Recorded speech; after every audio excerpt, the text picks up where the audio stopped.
tuning in. Okay, yeah, the people- comments and stuff. Okay, Yeah. gotcha. No worries. And I keep some questions and stuff in here. So No, not a problem.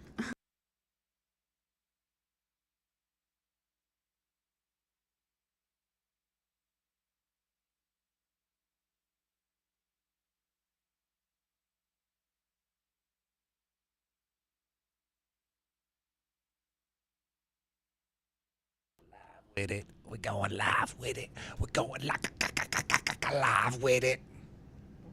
we're live with it. Alrighty.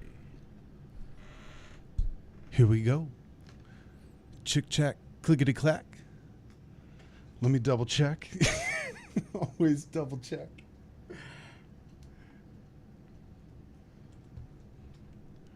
Chickeny check. If anyone's tuning in tonight on Instagram, please let us know.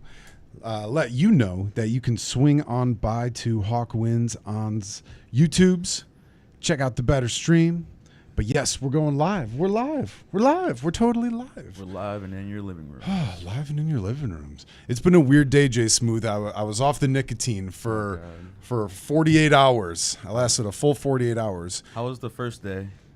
Yeah, it was a little something. Work's been hectic. It's so nice to just pop in a little nicotine on the job, and you keep the day going. Whew. Life is weird. Life is weird. Anyways, welcome to Hawkwind's Radio Picture Show, you guys, where we come to you live every Wednesday from Q4 Radio in the beautiful Ukrainian Village neighborhood of Chicago. So in this show, we highlight artists of all different mediums, whether you're a musician or a guitar player, which is a musician, or a filmmaker or a comedian, or even a muralist. We have muralists on the show as well. If you are an artist looking for a platform to showcase your art, to showcase it to the world and let everyone know your story, hit us up here at Hawk Wins. We are taking submissions for people who would like to join our show. And we've had quite a long way along the way, man. We've been doing this for over a year. Check out our latest Instagram posts. I posted with all the flyers that we've had for all the people. And it's been a blessing, Jay Smooth. And I want to thank you again for having me on this epic voyage, brother. Yeah, man. You too, man. Thank you for joining us. Yeah. How many artists do you think we've done roughly?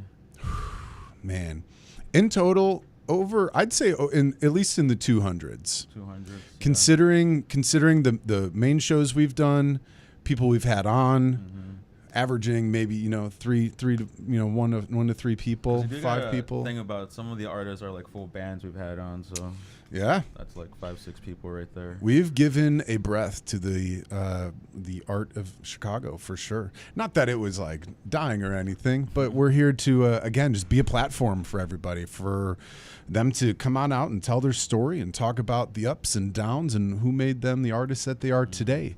It's been really fascinating to listen to everybody throughout this entire year. I think one of the big things I learned about is just shut up, or like buck up or shut up.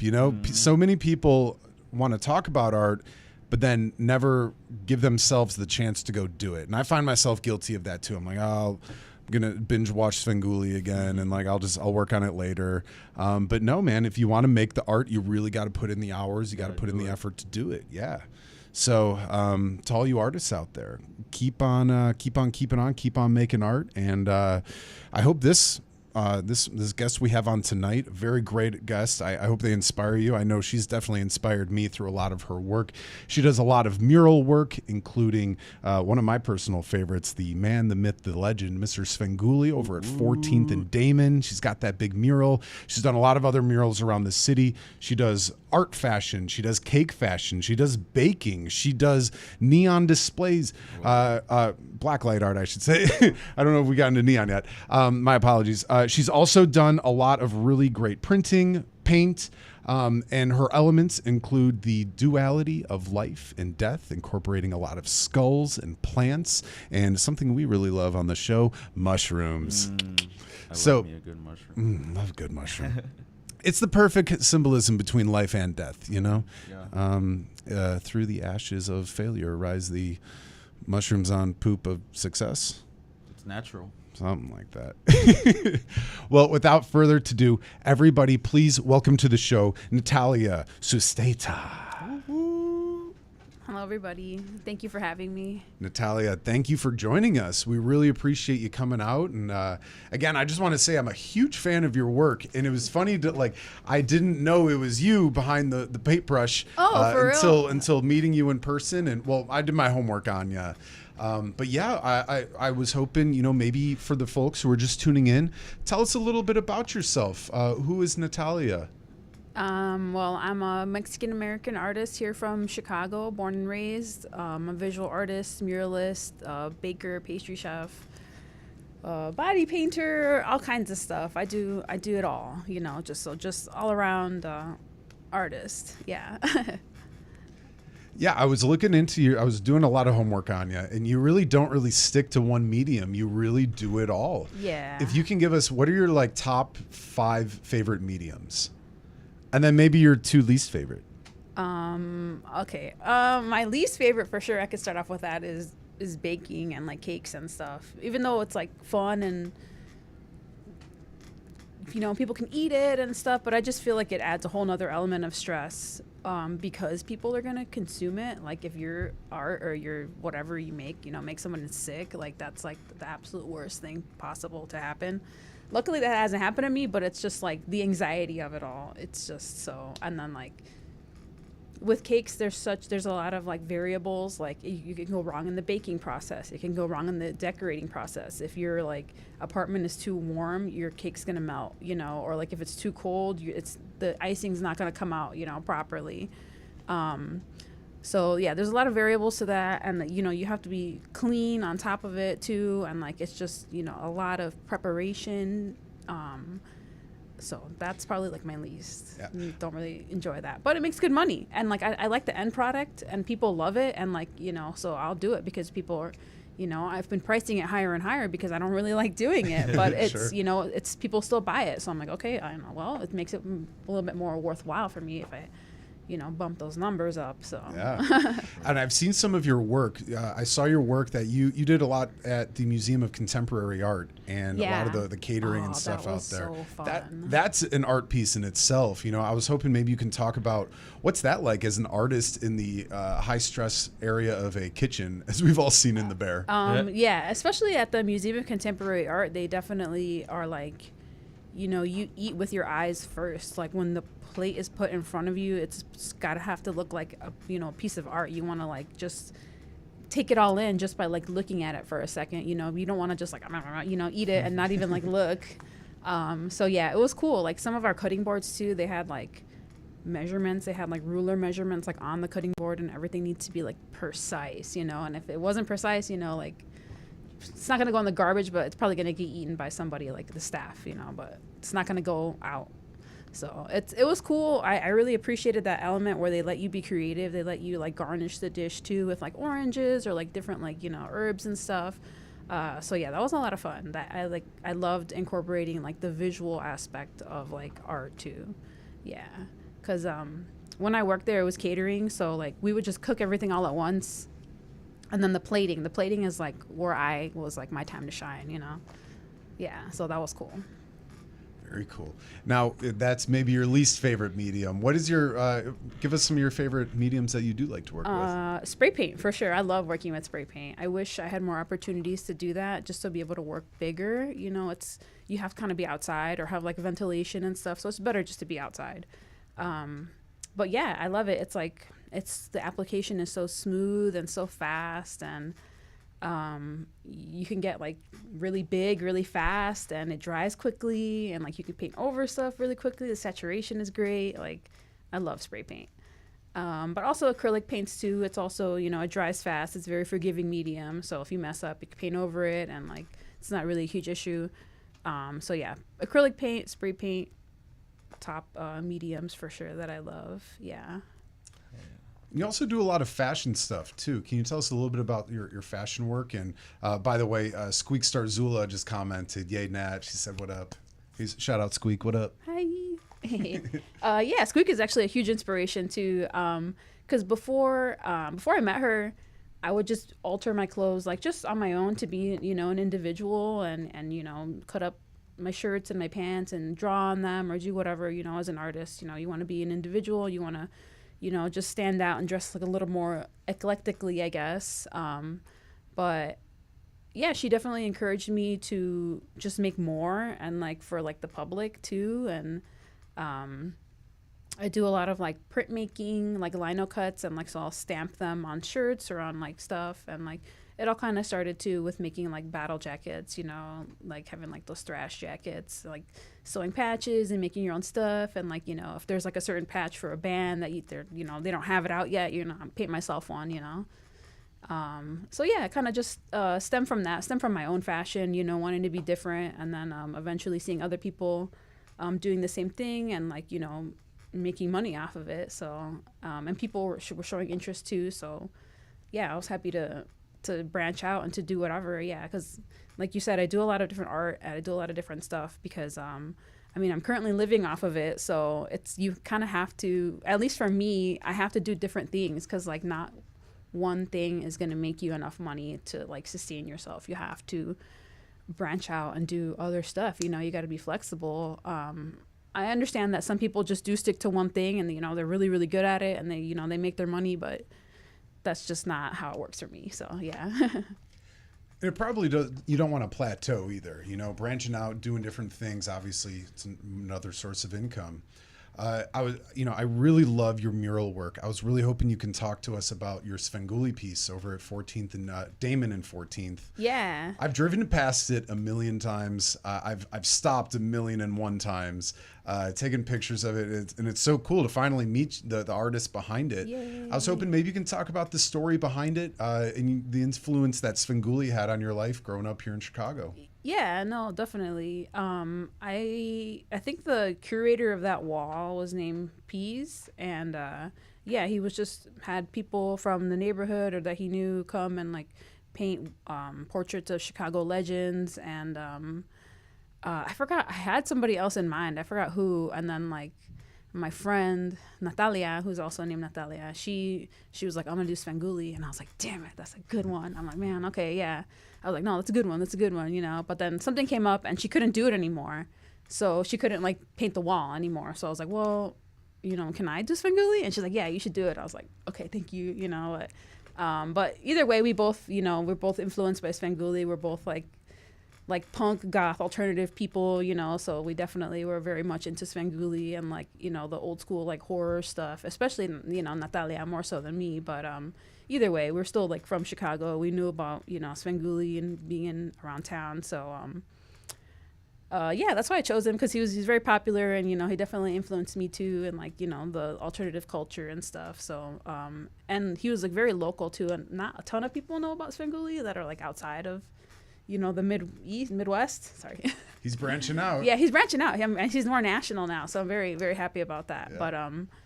But yeah, when I was just thinking of like Chicago legends, you know, I was like, of course, Svengoolie, yes. He's one of them. He's definitely one of them. Yeah, and it was really cool painting it, and it was actually my first outdoor mural, my first spray paint mural too. So, I mean, I don't know, by looking at it, I'm glad people like it, but like me, if I'm looking at it, I'm like, I could do better, you know, I could do better now, much better now. But it was my first piece, so I'm happy that people like it, but I'm also like a little, I don't know, I feel kind of, I wish better mural of mine would have gone like so much popularity, because like it was on the Svengoolie show too. Yeah, I was so happy, like it got featured, and I'm like, yes, thank you, you know. But I'm like, I wish it was a better one, but it's okay, you know. Well, he's got new characters now. You can make a new mural of the Svengoolie verse, perhaps. Yes, that's true. But I do plan on going back and like, you know, touching it up or you know, changing it up, you know, updating it. You know, I've my skills. That was in 2019, I think I did that. So I was like, yeah, definitely gotten a lot better since then. And you know, I was watching one of your videos about the importance of community in your murals. I forgot where it was, but it was the mural of the guy painting the woman or like across the way. And yeah. You guys did a whole thing for the community afterwards, and I was hoping maybe you can talk about the importance of bringing art into the community, the community into art, and the fact that you guys gave out school supplies to kids in the neighborhood. Yeah, that was amazing. And honestly, if I could do every mural how we did that one, that would be ideal. Because like the first day we just had neighbors. Well, first of all, we told the neighborhood like this is what we're doing, you know, and we asked for like ideas from the neighbors of like what they would like to see. And the first day of painting, we pretty much just had all the neighbors and including us, the artists, like just cleaning up the alley, you know, with trash bags and everything. And then we're like meeting the neighbors and like talking to everybody. We're telling them what's going to happen, you know, the next couple of days. And then thanks to like sponsorships, we were able to get school supplies and stuff like that. I think it was Southwest Creative Studio, or like the beginnings of Southwest Creative Studio. They were the ones that got us those sponsorships. It's all about working as a team, man. It's never just like the artist that's doing all this. Like they almost always have a team of people helping them, whether it's like sponsorships or like people doing like the admin stuff or the advertising, the marketing, like something. Like it's very difficult to, you know, get far without like people helping you out. And so yeah, shout out Southwest Creative Studio for you know, getting the funds, getting the just the idea too to pass out school supplies and art supplies to the neighborhood kids. Another thing about that mural that I really liked, that was like the whole message about it, is like mental health and how art helps mental health, and how it's also helpful to like reach out to people whenever you do feel like not okay, you know, like people are there for you. But yeah, so like the left side of the mural is like much darker. They have like a mask on, you know, that's supposed to like represent somebody that's depressed, and they're like kind of reaching out and they're painting the right side of the piece. Sorry, I'm like, yeah, but they're painting the right side of the piece, and it's much brighter and happier, and they're creating pretty much like a more beautiful world, you know, than they're currently in, you know. So that's a good way to just like sometimes escape, you know, is to create a different world and like for yourself, and hopefully that's gonna, you know, bring some light into your life. And the portrait is also supposed to represent people that are there for you during those darker times. Yeah, so that was a really cool mural, and like it was a huge team of artists that did that too. So yeah, shout out everybody, Natalia, Mario, Southwest Creative Studio. Yeah.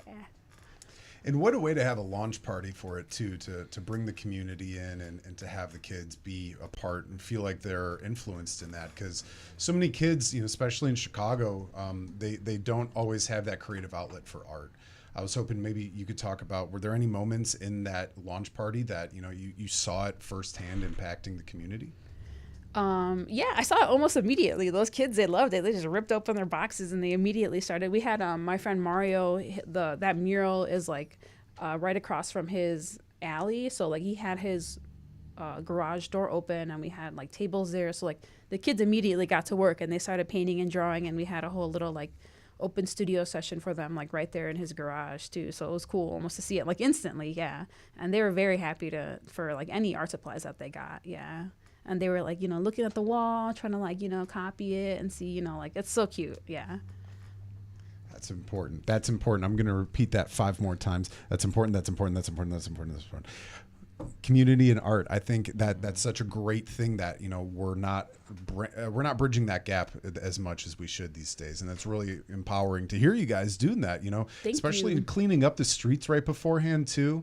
Because so many people have this stigma around street art. And, you know, this a lot of up-nose people don't know the difference between graffiti and street art. And to see a group of you guys come in there, cleaning up the streets, talking to the community, giving back to the community, what would you say to somebody who is maybe a little turned off by street art and compares it to graffiti, and if they don't know the importance of it? What's the message you'd want to send them? I don't know. I'm kind of just confused by that too. I'm like, I see like a clear difference, you know. Murals like send messages, they send positivity, and like, you know, they're bright, they're colorful, they're not like, or, you know, sometimes they're political, but, you know, people need to see these things. But I mean, don't get me wrong, I love graffiti. That's why I was like, I don't know, they're both awesome. I don't know. But yeah, I mean, graffiti is people, you know, writing their names, tagging, you know. I'm sure, I know a lot of graffiti artists that are like activists too. So they you know, they use it for, you know, their art they use that power for other stuff too. But Yeah, I don't know. Because I mean, I don't want to say that they're tags and like your pieces don't have messages, because I'm sure they do, you know.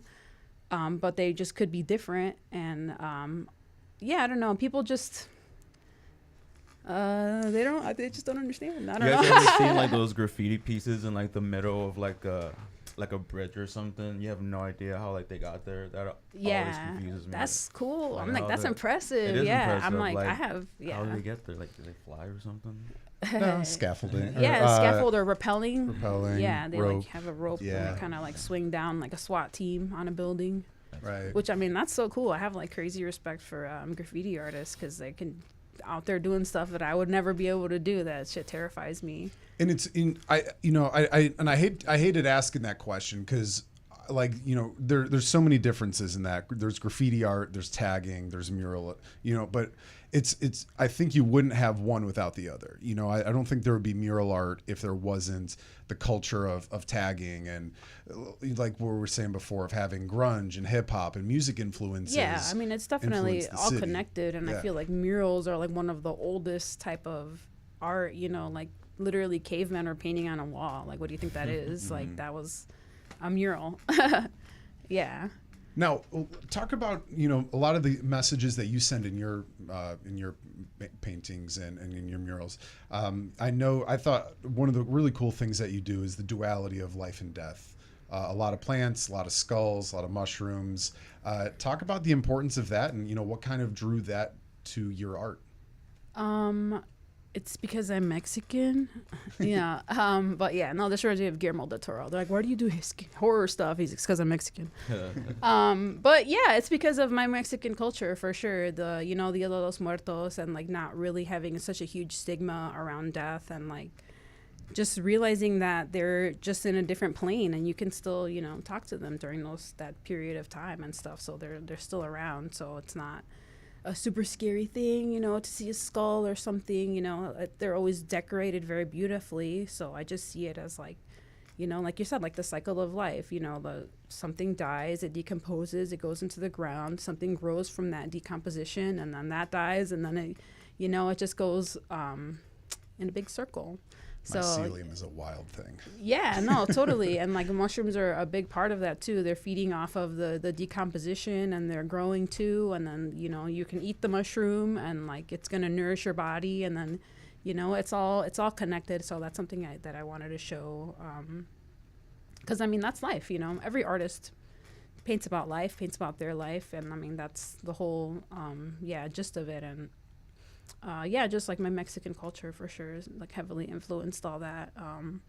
Being able to just see all these like bright, beautiful flowers and like lights and lanterns, and then like in a cemetery, you know. So it's like it's cool to see that duality, you know, that people wouldn't really like associate with one another, like having a big party in a cemetery. I don't think a ton of people do that. There should be. Yeah, Should be yeah. I'm more. actually gonna go to a concert in the summer at a cemetery. I'm excited. Yeah. Hey, send us an invite. Yeah. No, I will. It's where all the best ideas are, right there in the cemetery. That's the place to be. No, I really love your work. Yeah, the macabre is so cool, and it's a really like you say, it's a duality, but you really bring out the beauty in all of it too. Thank you. You kind of had that reassurance through death that, you know, things are gonna be all right. You're gonna be a beautiful mushroom one day. Exactly. Yeah. And I mean, you can just take that too, like not is gonna come. Like that's a cycle of life as well too. The positive and the negative. Like just because you're down right now, that's not gonna last forever. You know, you just have to keep going until the light comes, the positivity comes, and you have to kind of just like live for those moments. So that's another thing that I want my art to like send that message to, that like, especially like the blacklight art, like having a glow in like such dark, you know, space. It's supposed to represent like the light, the silver linings in life, you know, like the little happy moments in your life that you can like just really latch on to, you know. And when you have that mindset too, you look around you and you see it everywhere. The more you see it, the more you appreciate it, the more it's gonna like come up naturally in your life. I love that. Yeah, and it's so vibrant and beautiful. You know, I was hoping you could talk to us a little bit about how you switched from old school art to digital art. I read that in 2017 you got an iPad and started going digital from there. What's that like? Because I grew up very very sticks and stones with the art. I was doing drawing and painting, and then this whole new thing came along with the tech, and I think that took a lot of people out of it, maybe flourished other artists. I was hoping maybe you could talk a little bit about what was your experience going digital? How did that affect your art, and how did you use it to become a better artist? I mean, I love my iPad. If there was a fire, my iPad is the first thing I'm grabbing for sure. I don't have any pets, so iPad.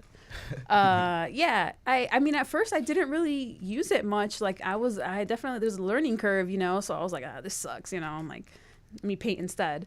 And I didn't really start using it until I had more mural work, because you can like take a picture of your wall and then draw on the iPad on the picture, and so you're going to have a better idea of what your mural is going to look like. The client has a better idea of what your mural is going to look like, and you have like a fully fleshed out, like clean image to work off of as a reference for your piece. So yeah, just use it as a tool pretty much to, have designs ready for like paintings that I'm planning on doing, or like murals that I want to do. It's like super, super helpful to be able to like show your client almost exactly what it's going to look like. But yeah, it took me a while to like, and I'm still like not as good as I want to be with digital art. I still like prefer pen and paper and marker, like spray paint, all that stuff. But I definitely see how like it's necessary to use it like as a tool, for your other physical art too. But, I could get better. I want to work on my digital art some more for sure. Yeah. Do you think like drawing on paper and stuff is gonna go away at any time? No. It might be like less, but it's still gonna be out there because it's so extremely accessible. My iPad was like, I don't even know, like $800. So like, and the pencil is $100. So like, that's not, I had to really save up for that. But pen and paper is always going to be around. Rock and the sidewalk is always going to be around. You're always going to be able to do something like hands-on first, I think, Who knows what technology is going to, do, but I feel like it's still going to be around, yeah. Yeah, and that's such a hard thing, too, with tech coming on. But, I think it's fair to say that young kids today aren't doing the whole art thing as much as they probably as we did growing up. What would you say about that is with the art in schools as we know it? Do you think that it's something that they should still be teaching, or try to maybe move over to digital art with these kids? I mean, I feel like everybody should start off with like a foundation and like the basics, so like I wouldn't really trust a kid with an iPad right away either. So like they should definitely be starting off with like a pen and like, or like crayons and like, paper and stuff. But I feel like it just depends on the kid, what they're interested in doing. Cause I'm like, well, this kid might want to be an animator. So yeah, maybe give him an iPad, but if this kid wants to do like, murals or whatever, he just wants to draw for fun. Okay, well then you should give him the, pen and paper. So every kid's different, and whatever art path they choose is, theirs to choose. But I have faith that kids are going to be interested in, analog stuff, pencils and paper and drawing and stuff. Yeah. Now, what was your upbringing like in the art scene? When did you first start getting into art, and how did you learn? I learned pretty young. I always had a very creative, my family's very creative. My dad did upholstery. My aunt is a seamstress. My sister's a photographer. My other sister's a pastry chef. They did drawing too. They took a lot of art classes. They're all older than me, so they took art classes. So monkey see, monkey do. I'm going to take art classes too. I want to be like my sisters, but I just continued with it. There's this, art program called Marwin Arts. Shout out them. I started there when I was in 6th grade. It's like an after school arts program or like weekend arts program. So I started there in the 6th grade, and I pretty much kept going there until like my senior year of high school. Like all those years going to art school after my regular school, like from like 6 to 7 or 6 to 8 or whatever, or sometimes like weekend classes. So like took like painting and drawing, like printmaking, paper making, photography, like videography, so many different art classes. It was like, and it was free too, by the way. And it still exists. So if you have a kid that's like 6th grade or in high school, and they're an artist, you should definitely look up Marwin Arts. They're downtown, so it's a good center location. So yeah, I got a lot of my art education there, but also like in high school, I took like literally every single art class that they offered, because like I knew I wanted to be an artist. I knew I wanted to do something. I didn't know what it was, but I also knew that I did not have a lot of money. So, I knew college was going to be expensive. So like, and my teachers told me college is going to be expensive. Like, please take advantage of these free art classes like right now. So that's what I did. And so once I got to college, I was like, well, I already took a lot of art classes. So I think I'm just going to go, start my career and start doing art shows and stuff like that. So yeah, Marwin Arts, high school art classes, and then a bunch of just random neighborhood workshops, like community art spaces, community, like boys and girls clubs, park district. There's a lot of places where you can take art classes. I'm actually doing some art classes myself too, every Saturday. Yeah, right. I'm teaching like DIY upcycling art classes for like clothing and stuff at Casa Arte. So it's the space for Somos Arte. It's on Western and North Avenue. There's actually classes going on there every single day this summer, or like these 2 months for adults. So if you want to go check that out, you can go to Somos Arte. I don't know if it's .com, but you can go on their Instagram. Anywho, yeah, so lots of awesome art classes there for adults right now that I'm doing. And then next month I'm going to be doing some workshops at an elementary school too, so I'm excited for that. Just like after school art program, nothing too serious, but just something to, keep the kids entertained. That's important work, though. That's really important work. Yeah, thank you. I'm happy I can like give back, because like that's the type of classes that I would be like taking advantage of when I was a kid. Because like, yeah, like I said, art school is expensive. So, if you have free art classes or cheap art classes, take them. Especially growing up in a city like Chicago, it's so cool to live in a city that offers that, Yeah. I'm like you were saying, going to the Park District, Boys and Girls Clubs. It's such a great city to dive into that if you find the resources to do so. Yeah, thanks for dropping that. Do you have any other things that are coming up that you're working on? Yeah, I've got some shows and stuff. I'm trying to think. So I talked about the art classes, the Somos Arte. This Sunday I'm going to be vending with the Avondale Neighborhood Arts Association. So it's like another artist collective that I'm a part of. It's fairly new. So like, Avondale neighborhood.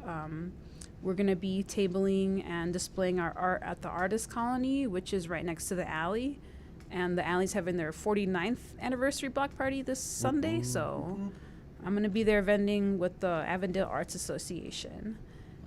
They have a lot of cool stuff coming up too. I think next month they're having like a coffee bar art crawl. And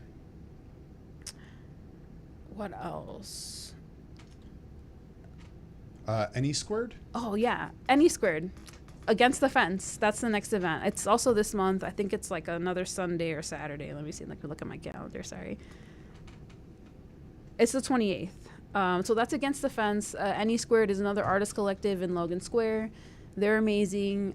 Tracy is like the leader and organizer of that. It's pretty much like an open studio every Wednesday that she hosts in her apartment, which is like huge, completely covered in art supplies, and like people from the neighborhood, teens or adults can come every Wednesday from like 3 to like 10 to just hang out and make art. And like she's had that space there for, man, I don't even know how long. I want to say 10 years, but don't quote me on that. But yeah, she's just creating this space for people to come and make art for free. Like obviously we take donations like money or art supplies, but they're having their yearly event called Against the Fence.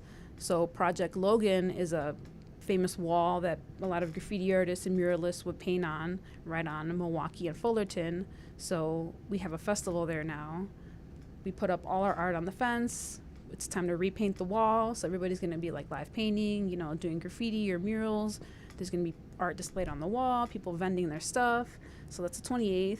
I'm very excited for that. That's right across the street from Furious Spoon, right? Yep. Yeah, right across the street. You can see it like from the parking lot. There's always kids like skating in that parking lot. But yeah, I'm so excited. Yeah, Tracy's great. N.SustaArt is super cool. they've definitely provided a lot of opportunities for me to like make money or like paint a wall and like just get more experience and stuff. Yeah, so if you need somewhere to go and be creative and like, you know, just hang out with cool people, cool artists, you know, any square is a really cool place to go. And how about the Underground Art Gallery? That's another super cool place. That one's a little more underground, obviously. Yeah, if you know, you know. But that's run by my friend Maggie, and it's pretty much like, again, like she's opening up her house. Like her house is like huge. It's completely covered in murals. She does a yearly fashion show that just passed, that I was modeling in, and Squeak was a designer. I was modeling her clothes, but she also does an art battle in her house. So she has like around like 30 artists all like scattered around her house, all live painting at the same time. And it's a contest. So people can walk around and like you scan the QR code that's like on the artist and you vote for your favorite one. And like the end of the night, you know, an artist wins like $1,000 or something. I don't know. But yeah, it's a really fun opportunity. It's a really great way to like meet a bunch of new artists, or like if you're a collector too, it's a good event to go to because, you know, you can meet a bunch of artists. You can see a bunch of new styles and, you know, possibly purchase something or commission somebody. Yeah, that's a really cool event. They have like DJs, food, events, like not just like the painters, like live painting. They have like all kinds of other stuff. Super cool event, yeah. And how about PocketCon? PocketCon, that's going to be at the end of the year, I'm pretty sure. But that's another event that I'm a part of and like just help put together. I'm on the board, I guess, the committee to like help put it together. But PocketCon is a yearly comic book convention that I help throw with my friends, but I'm like a very small part of it. My friend Elgin is like the head guy. He started it all. It's all for just artists of color, you know, Black and brown artists, queer artists. So we're just trying to uplift people, uplift comics and literacy. And this is a comic book convention for children too. So like that's what we're really aiming for. Sometimes we get like some of our people on our board work for schools, and we'll have like buses to come and like bring, you know, kids to the convention too. And sometimes that's their first convention that they go to, their first like you know, like instead of like, you know, Comic-Con or something like that, it's like, you know, PocketCon. That's awesome. Yeah, and it's all a lot of local artists. But yeah, it's just another thing that I'm really proud to be a part of, to be able to like uplift the community, the art community, you know, the kids, showing them that like artists that look like you are doing art and making art, and like you open up a book and you see people that look like you know, like that's exactly why he started that. And it's like we're on like our 11th year or something now, so it's been happening for a really long time, and we've grown so much. We started doing it at the Chicago Art Department, and then we did it at the Cultural Center, we did it at Harold Washington Library, we did it at the Museum of Contemporary Art. This year we're going to do it at the Chicago History Museum. But just follow me, and I'm obviously going to post more details once we have a solid date of when PocketCon is going to be. That's so cool. That's so important. That's really cool. Thank you. Yeah, no, it's super important to me as like a Mexican American artist, to just use my art as a tool to like uplift people and to like, you know, give people hope and like a voice too. You know, like every now and then I'll like throw something political in there. I don't even like saying it's political or something. Like I did a piece recently for a show this Saturday, and it said, La naturaleza no tiene frontera. So pretty much like nature doesn't have borders, you know, just because it's like a very important thing right now. And I wanted to just show people that, you know, nature doesn't have borders. Like, this is stupid. You're stupid. No. And I also see one more on here, the Avondale Arts Association.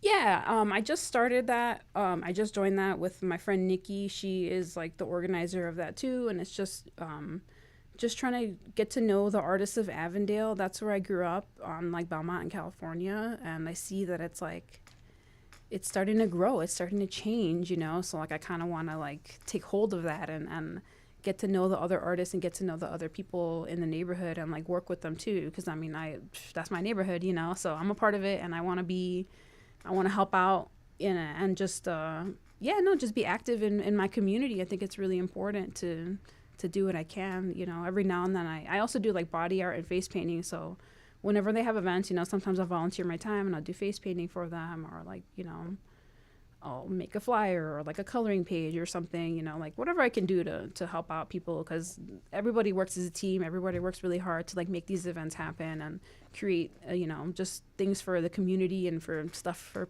people to do, you know. Absolutely. Now, you've been going to art shows for a really, really long time. I was hoping maybe you can talk about how they've changed throughout the years.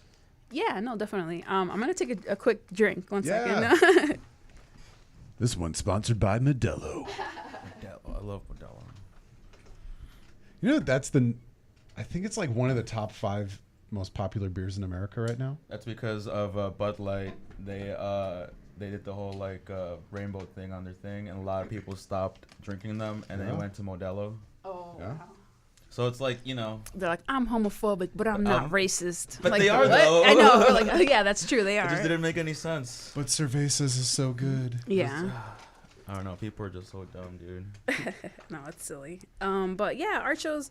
When I was younger, I mean, I feel like I started going to art shows when I was like 19, you know, like out of high school. And I mean, it kind of first just started off as like a reason to like drink underage, because you can go to like places like the Flatiron Arts Building or like the Bridgeport Art Center, or like, I feel bad for like name dropping these places, but What are they going to do, bust you now? I guess no, that's true. Like, you're under arrest, but I just don't want to like tell I don't know. Anywho, this is what I would do. Maybe people are like on top of it more, but artists and people, they would have open studios, so you can go in their studios, check them out, and like most of the times they have somebody there that's like has a bottle of wine that's like serving drinks, or like a cooler with beer, and you could just take some, you know. So like, no one's gonna card you at an art show. So that's kind of what I mean. A lot of my younger days is like, yeah, let's go drink. We're going to an art show. We're gonna go like art crawl or whatever, like gallery hopping and stuff. And like, instead of like bar hopping, we would just be gallery hopping. So like, That's cool. it's much cheaper drinks, probably for free, more oftentimes than not. You know, obviously leave them a tip, you know, but that's what I would be like, yeah, art shows, let's go party, you know. But like, now that I'm older, I'm definitely like professional, you know, like no drinking, or like maybe I'll have a drink or something, but I'm not gonna like, woo, party time, you know. Like, it's like, no, you're professional here, you're here to talk to people, you know, your art's on the wall, you have to, you know, represent yourself in a good way, you know, you don't want to embarrass yourself, you know, obviously. You're giving a safe space for artists to come. Yeah, totally. So that's my bigger difference for me personally anyways, is like just taking them more seriously now, and like, okay, this is your job, and like, you need to be, you're not gonna go to your job fucked up, you know. So I kind of wish when I was younger I would have, you know, taken it a little more seriously. Maybe I would be further along in my career, who knows, but it's okay, I still had fun. Yeah. Now, if you were to throw your own art show right now, what would people expect? What are some of the things that you would throw in your own art show? So I am trying to throw one. I want to have like a solo show / like maybe like one side all me and the other side like other artists, but I want it to be a blacklight art show. Sorry, I'm like, yeah. So I want to, for sure, I want to have blacklights. I want it to be like, you know, obviously DJ, snacks, drinks, all the stuff, but hopefully I'm thinking like maybe I can like do body art too, and like that can incorporate it, because I do a lot of like blacklight body art too. But I would want it to be like during the day, like regular lights, regular lighting, normal music, you know, and you know, have a regular nice little quiet art show. But then like, you know, once the sun goes down, we can like turn the black lights on, and it's like a completely different show. So like, you would definitely want to stick around for like the lights and then the black lights, you know, so you could see the difference. Cause yeah, I love for working with Bobby and Squeak, man. They really like affected me in a good way, obviously in the best way. But I started doing a lot more blacklight art because of them. Because Bobby has his monthly event, you know, Blacklight Blackout. So I started doing more blacklight art to like vend over there. But then like, you know, after analyzing it and like seeing it, I feel like, man, it's like so much more deeper than just wanting to like, you know, oh, sell this at a party, you know, cool blacklight stuff. But it's like, no, it's like, it's deeper than that, you know. It's like just seeing something in a different perspective, in a different light, you know, it could completely change a piece. And I love the difference. Yeah. I love being able to see a piece change like that. Like, a lot of these like LED, like the color changing lights, it's so cool to like look at a piece and see the lights changing and like seeing the colors change on the piece. And like, so it's definitely something that I would like want to incorporate, is like different colored lights and like, you know, messing around with the paintings like that. That would be super cool.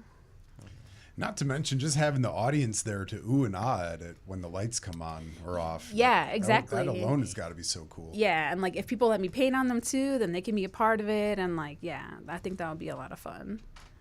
Dang. Well, invite us to the next one. Oh That yeah, sounds like a 100%. ball. You guys are invited for sure. Very cool. Now, tell us a little bit more about some of your art installations at parties. Again, yeah, and thanks to Bobby. Shout out Mr. Bobby.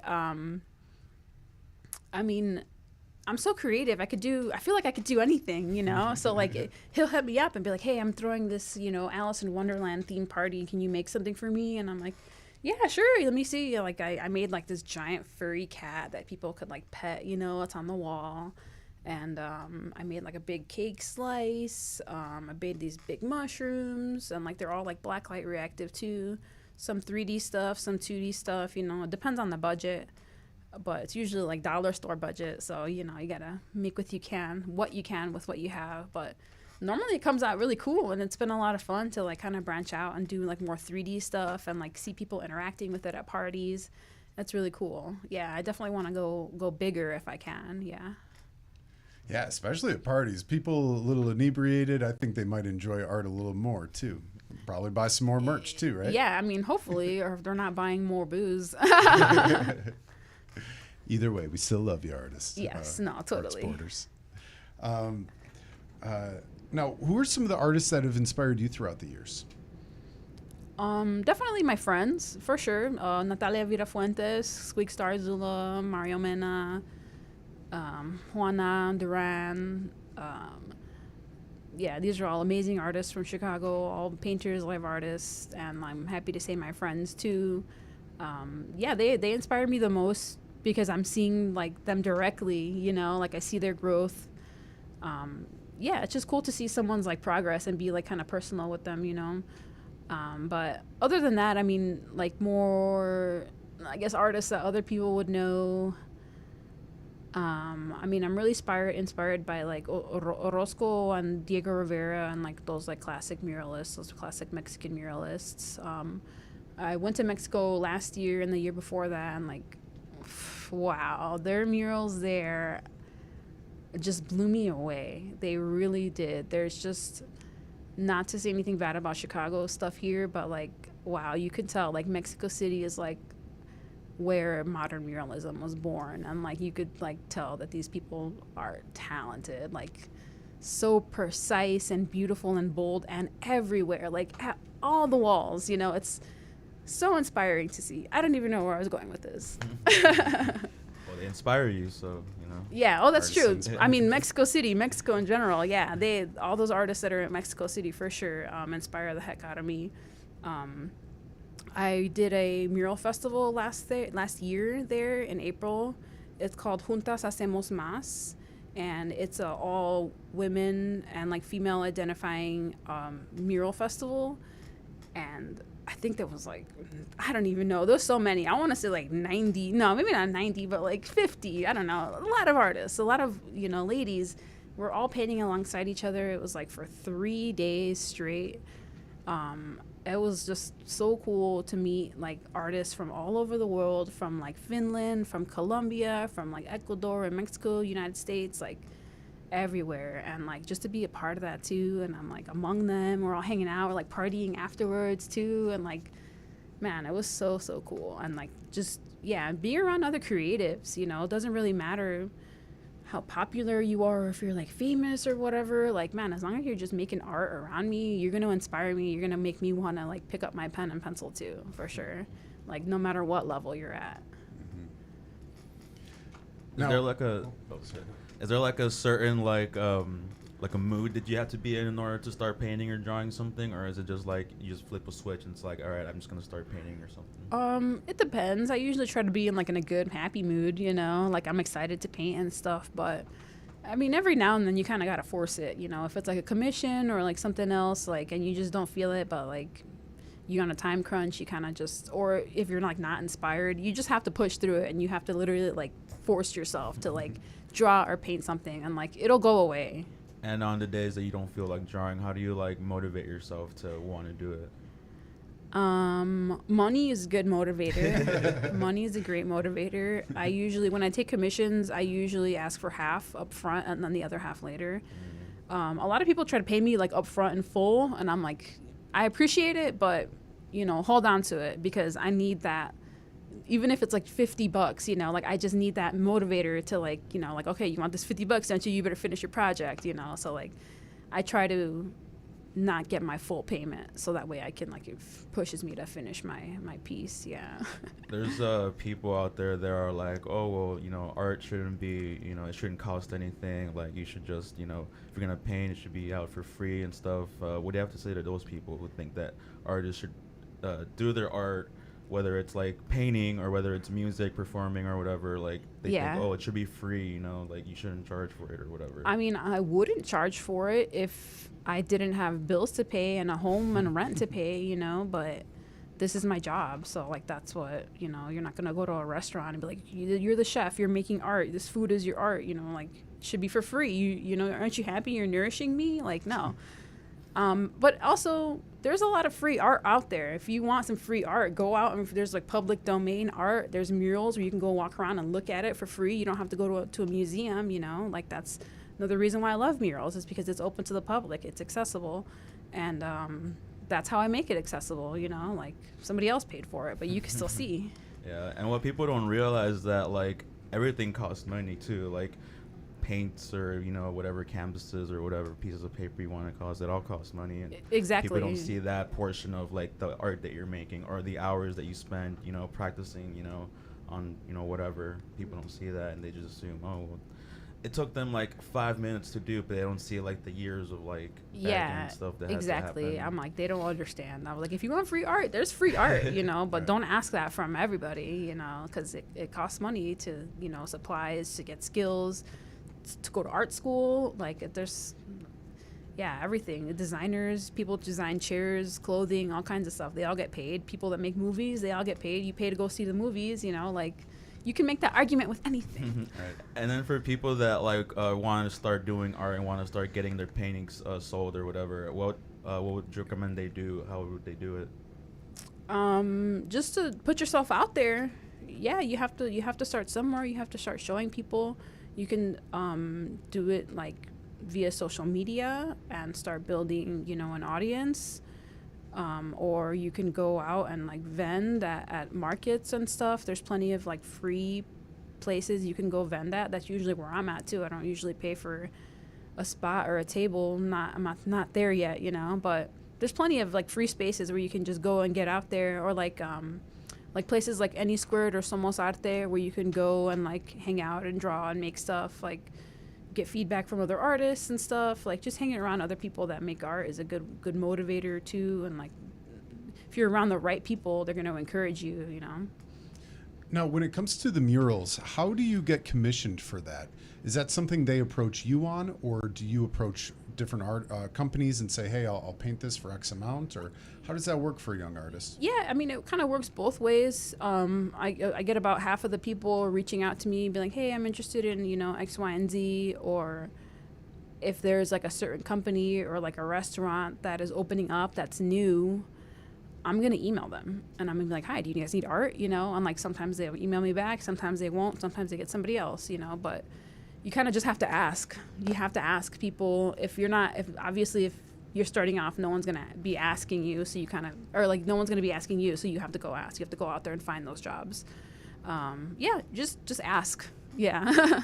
All they can say is no, right? Exactly. That's the worst thing that can happen, and that's kind of how I started doing it. Is like, I walked into a business during all like the George Floyd protests and stuff, and all the businesses had their windows boarded up, and people were like getting like arrested and like cut off and like trapped downtown, and like there are so many ways that people trying to like stop the protests. So I wanted to like find a way to continue that. So I went to businesses and I was like, hey, you have a board. It looks like you're closed. It looks like you're all boarded up. So it doesn't look good. I could paint some flowers on there. I could paint like Black Lives Matter on there or like something, like just to let them know that you're open, let them know that, you support the cause. And yeah, that's kind of how I started. I was doing it for free, just to like spread the message and, continue the fight. And doing that, I created a portfolio. I took pictures of everything that I did. And, the next person that I approached, I was like, well, I'm going to charge you some money, but here's my, my portfolio. This is what I did, my experience. So, yeah. It's definitely art reflecting life, or life reflecting art, definitely. Oh, I was hoping maybe you could talk a little bit more about that. Around 2020, that was such a crazy, hectic time, but you guys were able to find beauty through it all. Tell us a little bit about your mural work around that time. Yeah, I just wanted to, like I said, continue the fight and just show people that there's other ways of protesting too, because I know a lot of people didn't want to hit the streets because of COVID. So I just wanted to show people that there's many ways to resist. You can make art, you can make signs, you can, put it up in your window, you can, do whatever. Art is a huge tool for activism and just to like spread your message. And so I just wanted to continue that because it's really, really important. And it's still now just as important to, to make art and spread your message and fucking resist, Viva la arts. Yeah, exactly. You gotta fight back no matter in any way that you can. So art was my way to fight back. Yeah, and people actually did have issues with that. I was painting a piece that said "Power to the People," and like I was up on a ladder painting, and this man with he was walking his dog, and he's like, "We don't want that up here. We don't want that." And I'm like, it was so scary. I was like on a ladder. I thought he was gonna like push me off or something, But luckily, I got off the ladder and I was like, go away, like why are you here? Why are you mad? Like just go away. Yeah. Mind your own business. Exactly. Like no, people are always bugging me on the street. Yeah, that's one thing about murals. It's like I want to say like 75% of the time, it's like nice people, neighbors. They want to know what you're doing. They're encouraging you. They're happy that you're beautifying the neighborhood. But like. That for other percentage, they're like, what are you doing? I'm gonna call the police, or like, I don't want this graffiti. Like you said, they think it's graffiti, and like, it's so tough, dealing with people that don't understand, or like police that don't understand, like they hassle you so much, even though you're painting at like a place where you have permission to paint. It's like, it sucks, but they know I don't like them. No, we were talking earlier about, just different mediums and stuff. And I was hoping maybe you can talk a little bit about your online presence, because you have so many videos that have gone viral from your work. And I was hoping maybe you can talk a little bit about what's that like as an artist nowadays, where now your art not only is getting viewed by the people on the streets of Chicago, but you're getting views from all parts of the world. What's the feedback that you're getting from those people? It's pretty cool. I like it. It's very encouraging too. But I mean, you know how the internet is and how comments are. Like, you're gonna get some negative ones too. People are gonna be like, "You're dumb. That's a waste of paint." Like I've literally had people write, "That's a waste of paint" in my comments. But like, wow. I'm like, it's whatever. It's okay. I'm not gonna like. Most of the time, people are like very encouraging, and it's cool to see like, it being viewed like 100 million times, or I don't know how many times. I don't know, but it's fun, and it all happens like randomly too. I'm not like posting videos with like the intention of like going viral or anything. It just like is like. It just happened randomly, like with whatever videos. But the whole reason I started my TikTok account was in 2019, like kind of like when the pandemic started too, around that time. So like it was just a fun way to like document my life and document, just take more videos. I have a terrible memory, so like I like looking back at my TikToks and my videos. I'm like, oh yeah, I did that. Oh my gosh, yeah, it's fun. But yeah, I just did it to document my life, and every now and then, one of them will go viral, but. They've mostly been like, murals, or some of my cakes have gone viral too. It's pretty cool. No, I like it. Yeah. A time lapse is so satisfying to see, especially in the art world. You see the progression of it, and people can definitely learn from it, Yeah, no, it's cool to see people's process. I love seeing people's process. So like, I'm always happy to share that too on my videos and stuff. Yeah. Yeah, no, it's such a wild thing, especially getting it out into the world like that. You're also talking a little bit about your cakes too. Your cakes are so cool. delicious decor, if you will. Thank you. How did you fall into designing cakes? And, what are some of your favorite ones that you've made? My favorite one that I've made for sure, it was from my friend Faith, because she really likes like ceramic clowns. So like, we wanted to make like a baby clown head. Like, I don't know, yeah, but it was cool. It was like a little head. Hey, we all got our thing. And it was a baby and it was a clown, and I don't know, it was really cute and like funny, and like just to like open up my fridge and I'm like making it, and like I see like this like head in my fridge. I'm like, oh, close the door. Yeah. How macabre. Yeah, it was cool. I liked it. And I think she said that they didn't eat it and it's still like in her freezer, which is even cooler and funnier. Yeah.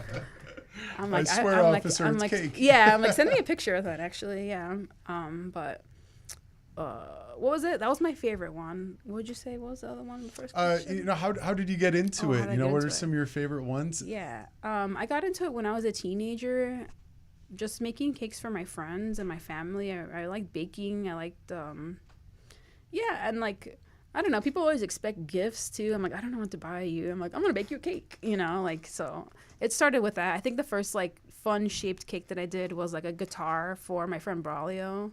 It was a Les Paul, so that was really cool. A little guitar cake that I made for him. It was like his 16th birthday or something, but so yeah, and I kind of just started off doing it for my friends, and every now and then people would be like, oh, I want one, so like, okay, well, give me some money. Yeah.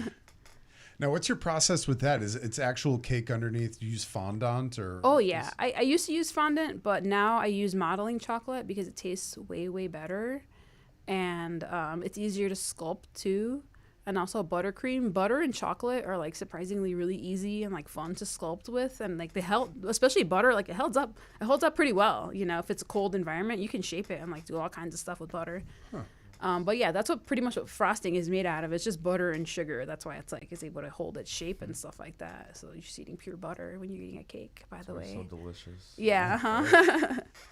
And your chocolate work is really cool. I saw were those cupcakes where you did the whole skyline of Chicago along it? Yeah. That was so cool. How'd you do that? Thank you. I took like chocolate and I melted it. I put it into a piping bag, and then I just drew out the skyline on a flat parchment paper, and then I popped it in the fridge, let the chocolate set, and then I peeled it off, and it was like, once it was hard, it stands up, so I just put that on top of the cupcake. Yeah, but it does take a long time. Cakes, like it's usually about a 3-day process. I give myself 3 days. First day, shopping, groceries, making sure you have all your ingredients. I usually buy double of everything that I need, just in case I like mess up, something burns, something happens, you need extra. Can't go to the store, so like I have to have double of everything. It's might be wasteful. I'm gonna use it eventually, but it's better off to be safe than sorry. So I buy my ingredients. So groceries is a whole ordeal. So it's just one day I use groceries, and then the second day is baking. Bake off all your layers, and then I saran wrap them. I put them in the freezer, and then the third day is decorating, and that usually takes like 8 hours as well. It takes the whole day, and then I usually turn it in on the third day or the fourth day in the morning. So it's another thing, like I really have to block off all this time to make a cake. So I'm going to charge you $300 to $500 because that's 3 to 5 days of work. So yeah, it only makes sense.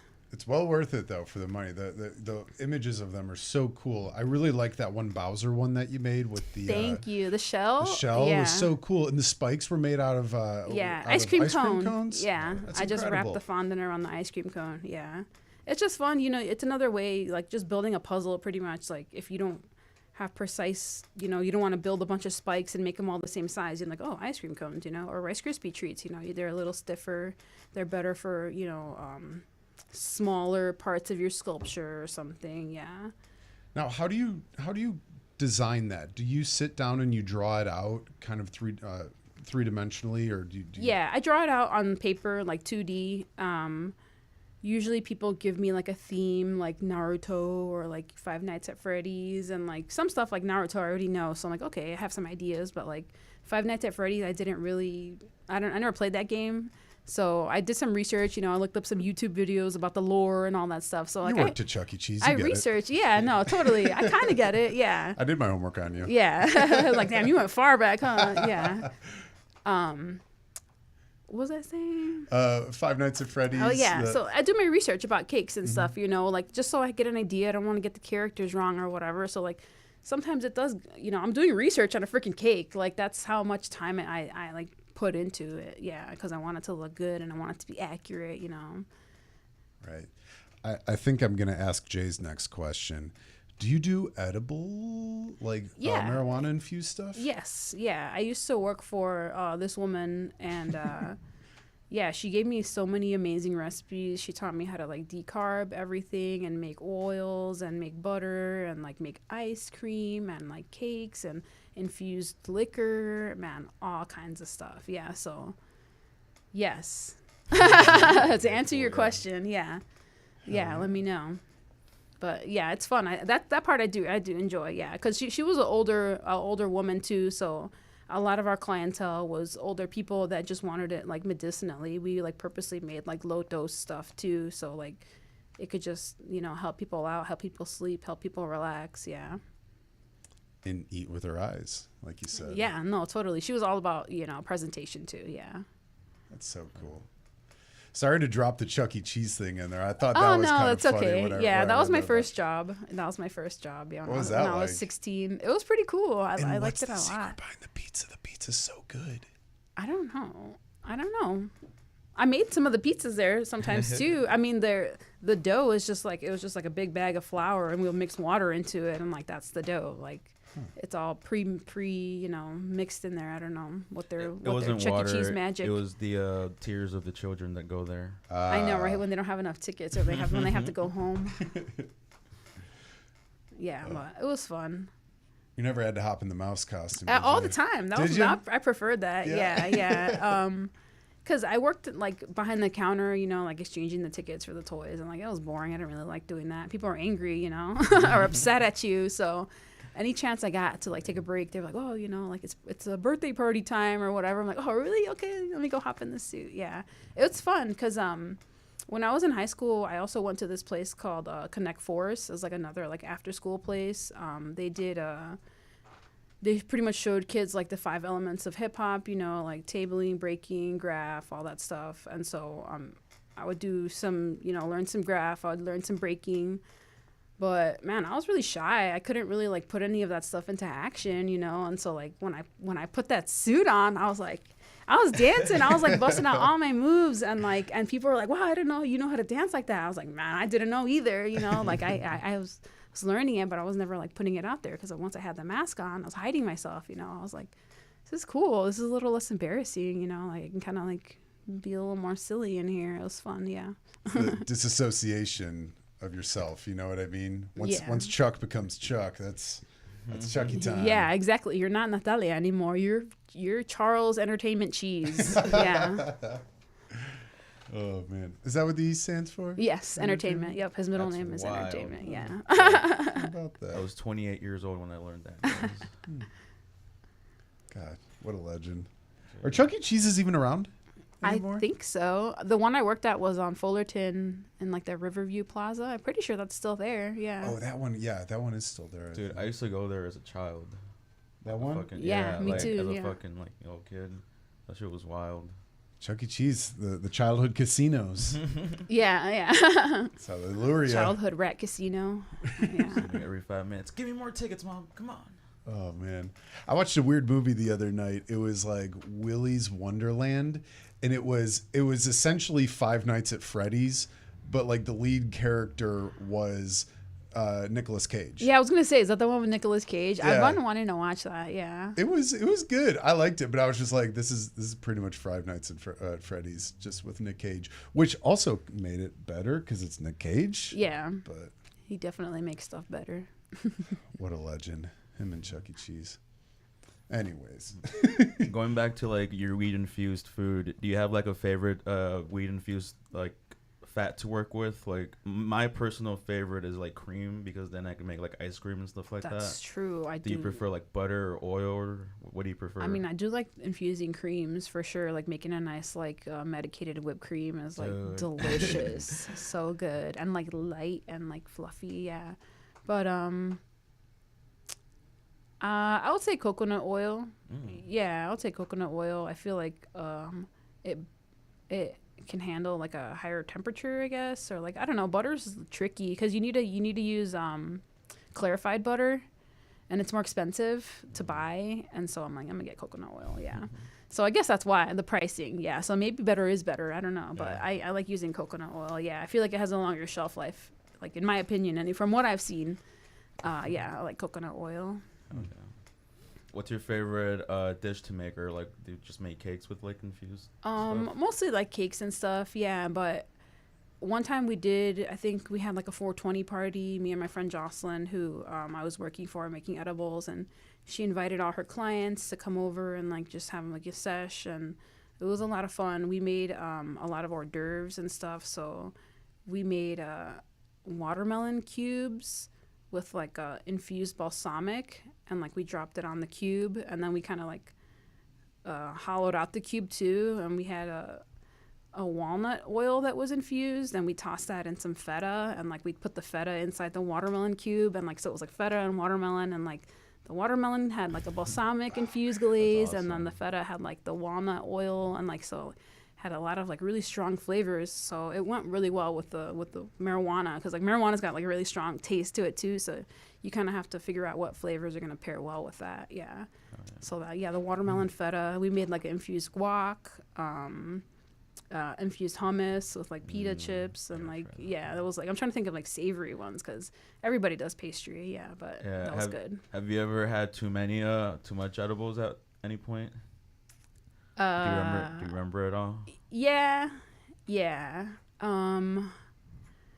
It was after I hadn't like I guess I took a break or something. I didn't partake for a really long time, and then I went to Colorado, and we're like, well, when in Rome, it's like, all right, I'll take an edible, and like I didn't even know what the milligram like dosage was, but the like I was like looking at the wall. And it was just melting, it was just melting and changing colors and all drippy and stuff. Yeah. And like, but I realized what was happening because like there was a TV shining on the wall. I was looking at the wall, and like the wall was changing colors because the frames in the TV are changing colors. So the wall was actually changing colors. I wasn't going crazy, but like everything else was just enhanced by it too. So like I think all those flickering lights, the colors changing so rapidly just like caused me to hallucinate a little bit. Do psychedelics ever take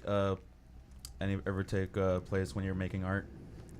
Not really when I'm making art, because I can't really focus. I like just letting my brain kind of wander when I'm under the influence.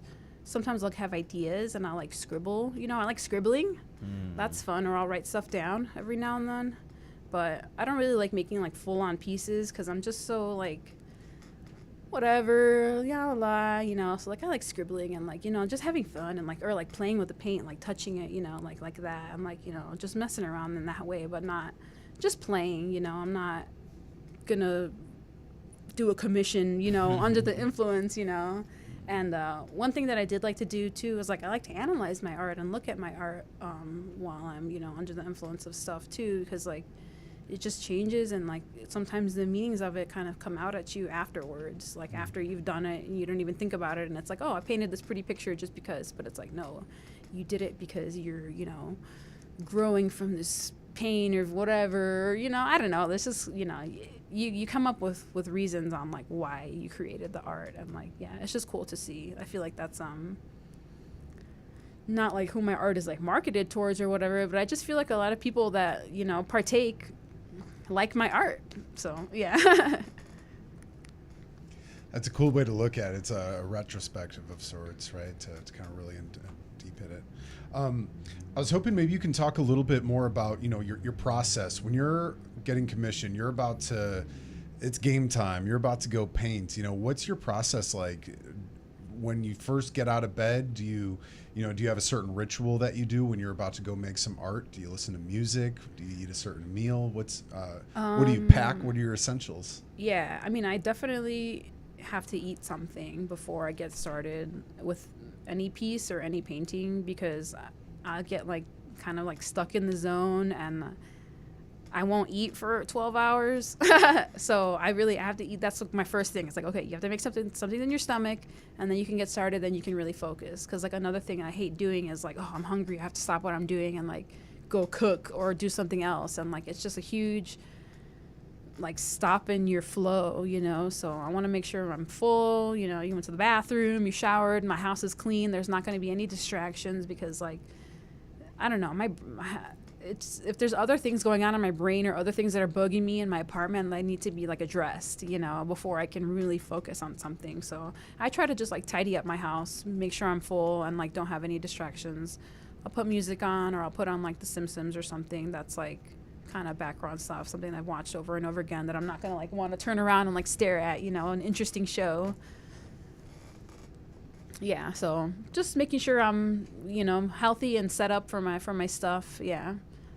Usually have all my paints out anyways, and I have like my station or have everything ready to go. So like if any moment I want to start painting, I could just go and start, you know, because that's another reason why people's inspiration kind of like gets stuck, because like they don't want to pull out their paints or they don't want to clear off their table and do all this. Like that's a whole process getting ready. So like I want to cut that out completely and just be ready. Yeah. But you don't got to get ready if you stay ready. Do you think it's important to have like a separate space to like make your art? I know a lot of artists, they don't like to like do their art where like they live, because for whatever reason they prefer to do it at like a separate space so they can, like what you said, just focus on what they're doing. Yeah, that's definitely a good reason on why people have like art studios and stuff, because of, like what I said, if there's like a dirty dishes or something else in your apartment that's like bugging you, you know, you're gonna want to address it. Or, you know, it's very easy to just to like sit on the couch and turn on the TV. There's so many distractions in your house. So I can definitely see that, but I have a 2-bedroom, and so like my second bedroom is like my art studio. So if I really do want to focus, I'll like close the door and I'll put myself in the room and kind of just be in the room and not worry about anything else in my space.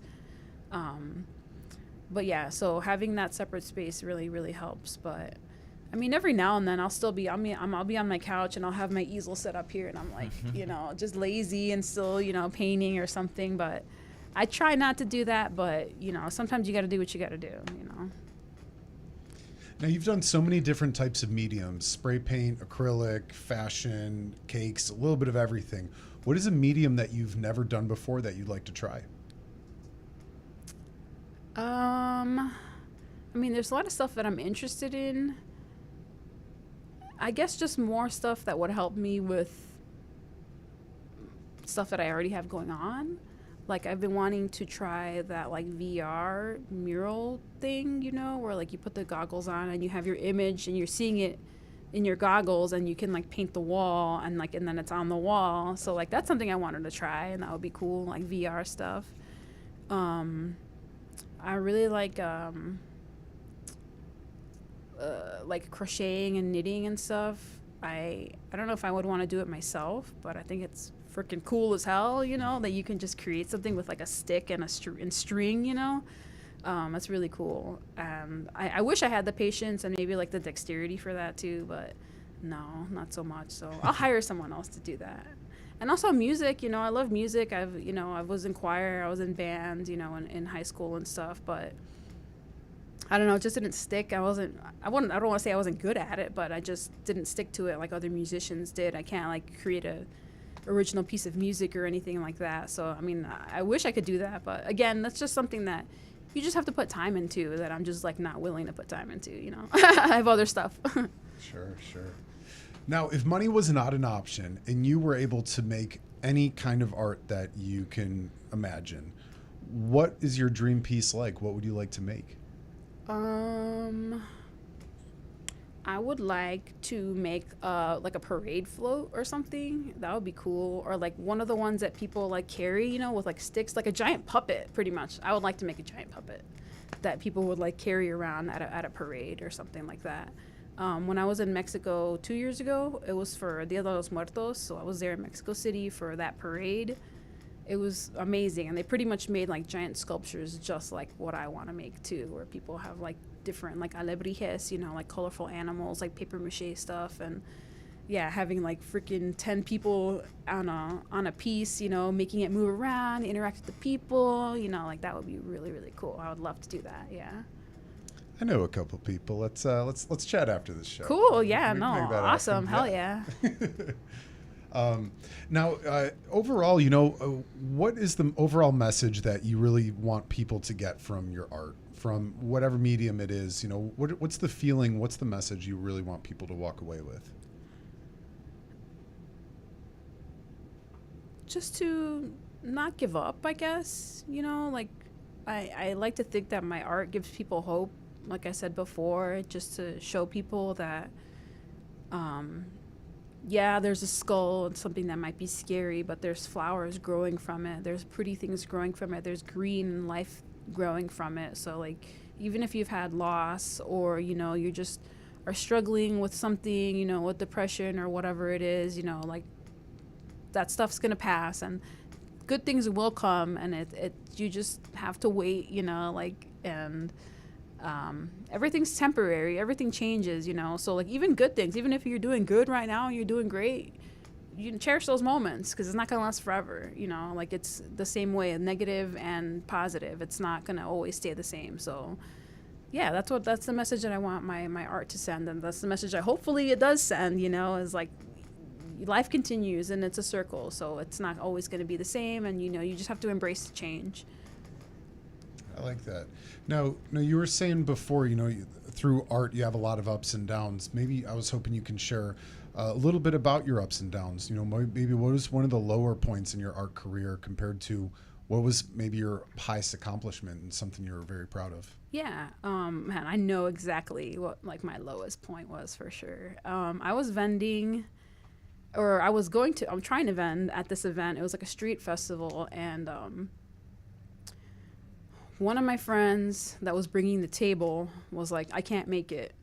And then like my other friend that was supposed to bring like the tent or like something else that was very important, like she's like, there, I can't make it. I'm like, fuck. And I'm already there and I have like a tablecloth, so I just like, lay my stuff out on the street, like a hippie or something. And this is fine. I have nothing against them, but everybody else had tables and booths and like looked super professional. And like I was there with like my stuff. It looked like I just snuck in, and I'm like sitting on the grass, next to my stuff, and I'm kind of bummed. And like, nobody else shows up that I know except for one person who was my stalker.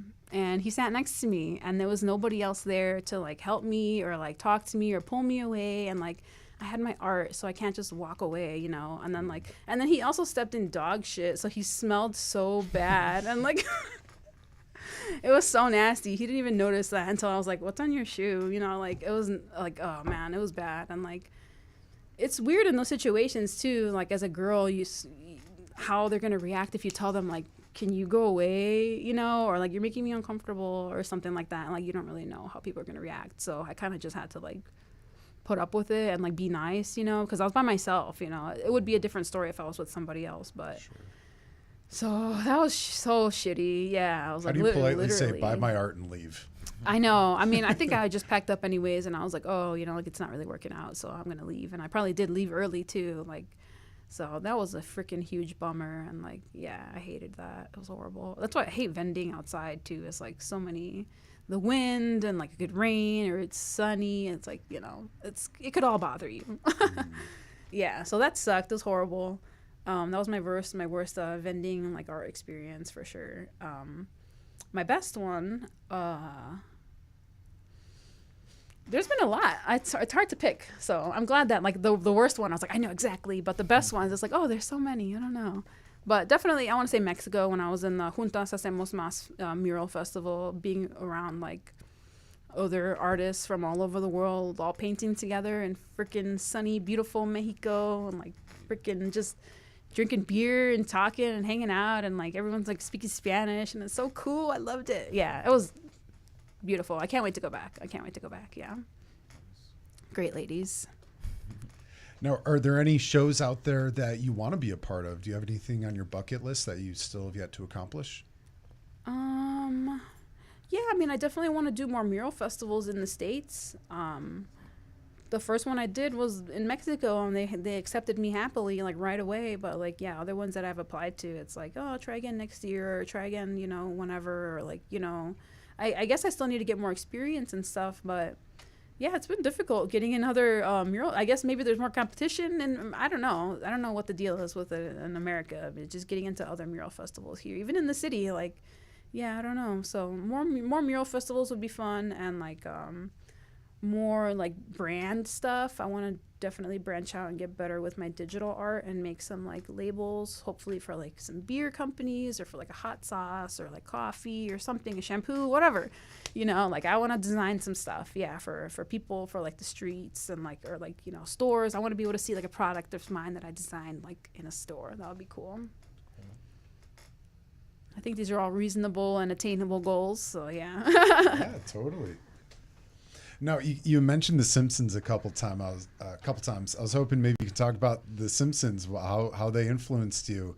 I love your print of a Bart with the skull and crossbones. Thank you. It's Yeah, so cool. I was gonna wear that T-shirt today and I couldn't find it. I ripped up my whole freaking room looking for that shirt. I was so mad.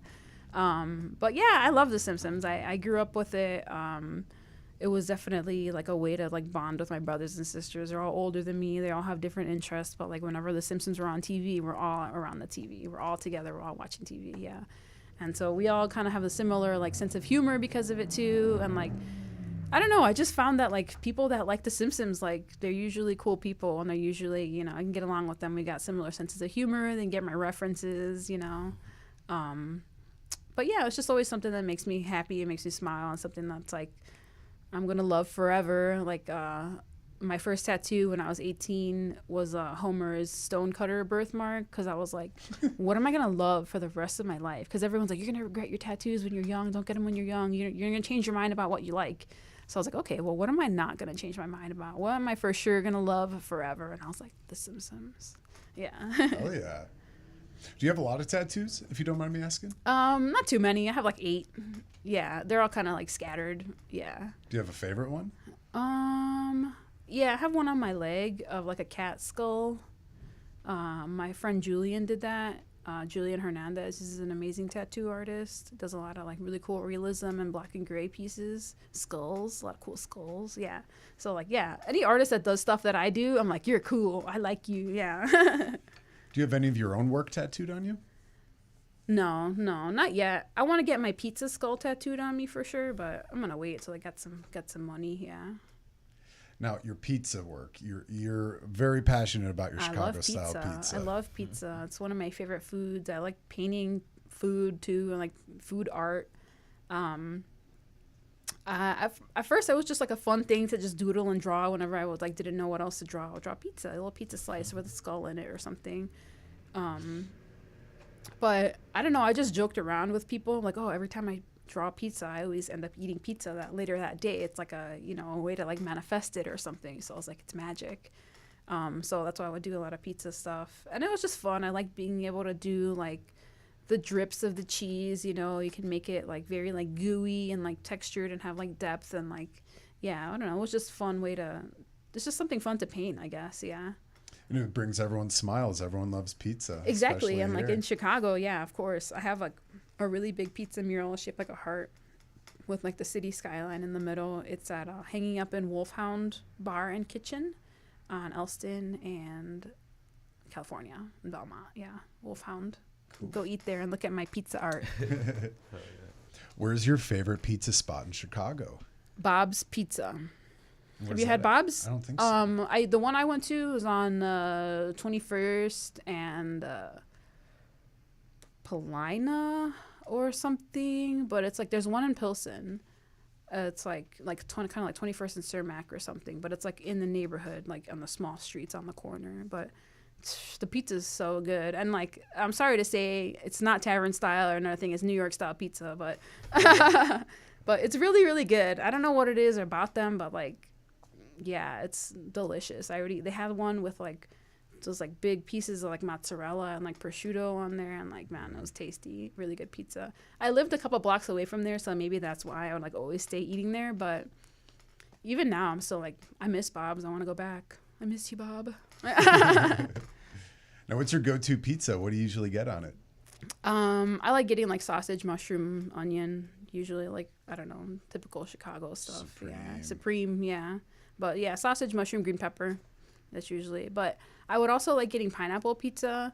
I started getting pineapple pizza because I don't want to share with anybody because nobody liked it, you know? And I'm like, oh, I could tolerate it. So, because people at my lunch, you know, in the break room or something at work, they're like, oh, can I get a piece or something? Like, I don't know. Or like your siblings, they want to take your pizza too. You always have to share. So like, I don't want to share this pizza, pineapple, you know? Yeah. I was on the train one time too, and I had a pizza, and like, a homeless dude was like, oh, can I have a slice? And I told him, I'm like, it's pineapple. And he's like, okay, never mind. Yeah. I'm like, I would have given you a piece, but I want to warn you, it's pineapple. Because I did that one time, and I saw him, and he had the slice in his pan, and he like went like that and just wiped off all the stuff like on the train. Oh, no. And then the conductor was like, why'd you give him that slice of pizza? And I'm like, I'm sorry. He's trying to do a good thing. I know. Yeah, no, the CTA is so funny. Oh God, yeah, especially there should be a book about CTA. Yeah, so. no, I do. I want to write like a little like comic book about it sometime, like CTA stories or something. Because yeah, I've got a bunch. Oh man, you know the pineapple on pizza. It's so sacrilegious, especially in Chicago. But I'm all for it. You know, It's delicious. I think Chicago's just an open pizza city. Yeah. But you know what's really good on pineapple pizza is like some jalapeno or those like a banana sport peppers. It's like a sweet and spicy combo. It's delicious. Yeah, I like getting a pineapple, jalapeno, and bacon too. It's really good. Oh yeah, Delicious. now we're talking. What's your best CTA story? I was on the Kimball bus. I was visiting my friend. I was going north on the Kimball bus and headed towards Albany Park, which, if you guys don't know, is the most like culturally and religiously diverse neighborhood in Chicago. And I'm on the bus. This man gets on. He looks like a pastor or something because he's got like that collar, you know. He's holding up his Bible and he's like, you're a sinner, you're a sinner, you're a sinner, you're going to hell, you're all going to hell because you're all sinners and unless you accept Christ. And I'm like, normally I'm going to keep my mouth shut and just like ignore it like anybody else, you know, on the train or on the bus. You just ignore it, you know. But I don't know, just something in me. I was already standing up and he was looking right at me too. And like, I told him, I was like, you need to cut that out. I'm like, you're on a public bus. You need to respect the people on the bus. We're going to Albany Park. And like, I'm looking around. There's Muslims on the bus. There's Jewish people on the bus. There's like probably Catholics too, but like they're not so, you know, obvious sometimes. But still, like you can tell that there's different religions on the bus. And he's literally pointing at them, telling them that they're going to hell, you know. And I'm like, you need to respect the people on the bus. This is a public place, you know. And I'm like, and then he's like all offended and he's like points at me. He's like, this young lady has hate in her heart. I'm like, you're the one who's have hate in your heart. You're the one who's like screaming at everybody, telling that they're going to hell. And I'm like, I'm just trying to tell you to cut it out and to respect other people's religions, you know. And then everyone's like, you know, chiming in like, yeah, you need to stop talking about blah blah blah blah. And then someone else is like, well, we need to respect God and blah blah blah. And like there's this whole religious conversation happening and everyone's talking and like this one dude in the back, he just like gets up and he's like, God, he's like, he didn't do anything for me in my life. He's like, my wife left me, my kids don't talk to me, what has God done for me? And like we're all just like, okay. And we just stopped talking after that. We just like, well, there you have it, you know, like let's all just calm down, you know. Like he looked like he wanted to cry too, so I was like, you know, we should calm down. And luckily, you know, the pastor, he calmed down too. He sat down, so we all relaxed and it was okay. But like that was quite the ride. Only in Chicago, religious soap operas on CTA. Yeah, no, that was crazy. I mean, yeah, that was crazy. I should have. I'm happy I spoke up though. I'm happy I spoke up. Normally I wouldn't. Good for you though. You know, I think it takes a strong person to speak up in those situations where everyone's feeling uncomfortable. And it's like, especially when he's pointing out other people. Yeah, like he's like pointing at them right in the face and like telling them that they're going to go to hell. I think you're missing the point, pal. Yeah, no. There was this other lady. Oh my gosh. I was on the Damon bus. It's always on the bus. But yeah, this lady gets on, this like blonde lady. She's like really skinny and she's like looking at me and like she keeps looking at me and like, you know, and I'm like trying not to look at her either. I can tell like I'm not, you know, don't make eye contact. But she's like all like huffing and puffing and all angry. And then like before she gets off the bus, she like comes up right up to me and like does like a little finger gun to my face. And she was like, if I had a gun, I'd shoot you in the head right now, you hipster bitch. I was like, Jeez. She called me a hipster, bitch. Like, what the hell? That was crazy. Oh man, yeah. I was like, a hipster? Excuse me? What? Like, no, that was ridiculous. Yeah, that was crazy. And then she got off the bus. Yeah, she was trying to get me to like follow her, like fight her and stuff. But no, I'm not gonna do that. Yeah, but yeah, shit was crazy. Yeah. Wow. Only in Chicago, Only folks. in Chicago. Yeah. Love it. I need a car. Yeah, man. I still like the CT. I'll take the train, but yeah, sometimes the bus can get a little sketch. Yeah, it depends. You know, you just have to be strategic about it. You know, if you're taking the train by yourself, you should probably get on the first cart that's closest to the conductor. You know, if anything happens, or you know where your emergency buttons are and stuff. But I usually just go for the first cart, so you're kind of safe. Yeah. Yeah, it's a good call. How about you, Jay Smooth? You got any crazy CTA stories? I wouldn't say too crazy. This homeless man tried to rob me one time when I fell asleep on the train on the red line. That was pretty wild, but I don't think it was too crazy. We kind of just battled for our phone for a little bit, and then for my phone, and then he stopped. He gave up after like I don't know, a couple seconds, but. Probably knowing that you could just, shut it down after he steals it, right? Yeah. What's the point of stealing it? Yeah, I don't know, but I mean, I've heard a lot of crazy shit. I was late for work one time because some dude had jumped in front of the train, so that was pretty wild to hear. Man. Well, I guess that wasn't in the train, but it was on it. It was a CTA. Yeah, still a CTA incident. CTA incident. I got a good one, man. It's I really want to make like a book on it or like an animated series. One of my favorite ones though, it happened like 2021, and I was hopping on it was the brown or purple line heading back northbound away from the loop. And it was like working hours, it's like 4:30, people getting off work, I get on the train and I have my headphones in. I'm very oblivious into things. Like I always check my 6, but like if I'm in my headphones, I'm on the train platform, I'm kind of vibing out, and I go and I sit down. And as I walk in, I just see like boots up in the air, and I'm like, "That's weird." And I just like went and I sat, and then it like dawned on me. I look back, I'm like, I just saw boots upside down in the air, and I look back over, and that like little area like next to the conductor's booth, where there's that little bench. There were 2 people just banging on it. Oh my god! Just Ew. going at it hard. But like waka waka, but like the girl's feet were like up in the air, and she was kicking that like glass in between, and then it dawned on me, and I look around and nobody's looking at it. I'm like, am I hallucinating? Am I the only one seeing this right now? And I look at this like nurse who's like reading her like smut novel, and I'm like, are you seeing this right now too? And she's like, I know, it's disgusting, and like scrolling. And like, and it was so funny, and they were going at it for a while, right? Jeez. So I was like, no one's gonna believe me, so I like busted out my phone. I'm like, oh my god, this is so funny. I didn't share it or anything. I'm like, I gotta, not that I showed anyone's face or anything like that, but like just the fact of it. But one of my favorite things is when I was filming it, the train had like taken a turn. And when the guy was like going in and like thrusting, you see a Pringles can roll out like a tumbleweed underneath his boot.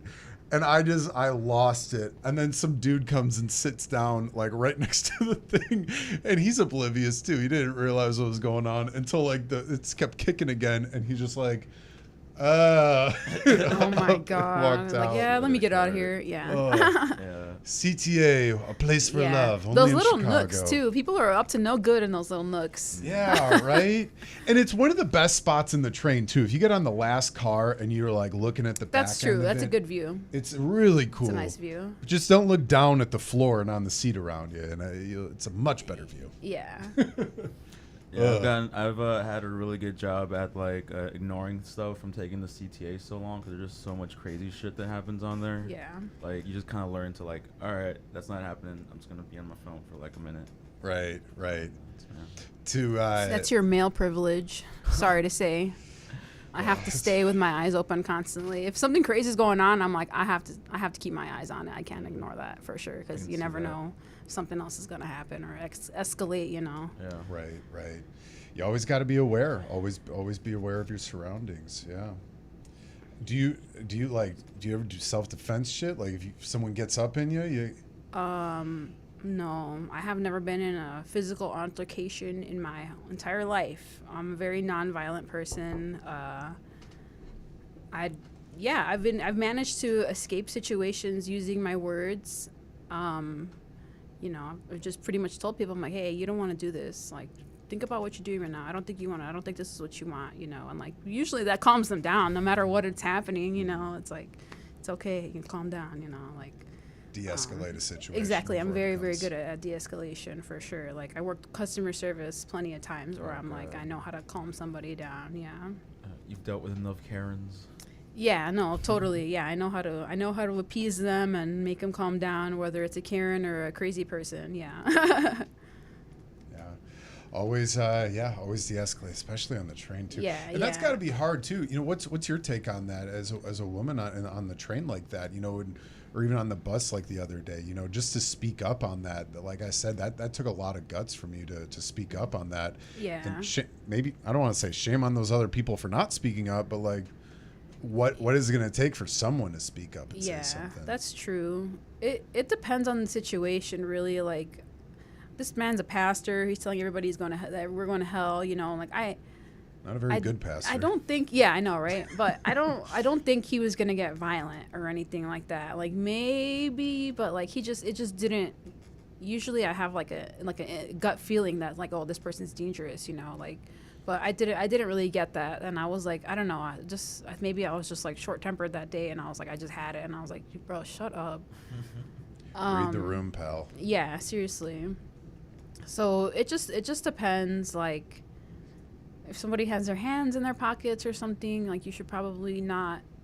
And they're angry or something, like you should probably step away or something. Like you don't ever know what's going to be in their pocket, and like I don't know, just keeping your eye around, like keeping your eye on their hands and what people are doing, and like just being like constantly vigilant and seeing on whether or not someone is like kind of aggressive or not. And if they are, you know, I'm gonna more than likely remove myself from that situation. I'll like hop onto a different train car, or I'll tell the bus driver or something, you know, like, I just, you know, you got to stay safe and you have to stay vigilant. In the city. And we could talk CTA stories all day. Let's talk about the good things. What are some of your favorite parts about Chicago? Why do you think Chicago is one of the greatest cities, and what makes you stick around for so long?